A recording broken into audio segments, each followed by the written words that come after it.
Hello, everybody. Our greatest successes and failures hinge upon God's love. I know you know the story of the Last Supper, and you can read it in John 13. During this time, for historical purposes, is it important to know that in some homes, slaves and servants washed the feet of the residents. After the Last Supper, Jesus was washing the feet of the disciples, and when it was Peter's turn, Peter asked Jesus if he was going to wash his feet. When Jesus affirmed his plan to do so, Peter tries to micromanage God's love by saying, "Thou shalt never wash my feet." Peter felt that it was beneath Jesus to be washing people's feet. He was Rabbi, Master, Messiah after all. Feet washing was for the slaves and servants. And for that reason, Peter was refusing his act of love. He was doing so because he did not understand.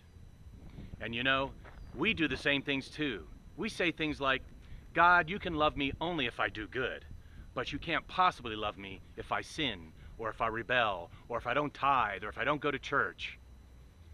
There is an adversary who wants you to put ifs before God's love. However, there are no ifs before his love. His love is perfect. Accept his love.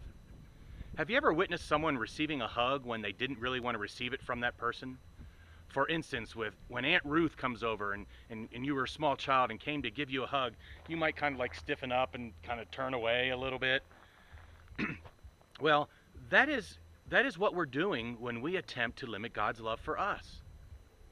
On the other hand, have you ever had a hug that was warm and comforting that you just melt into?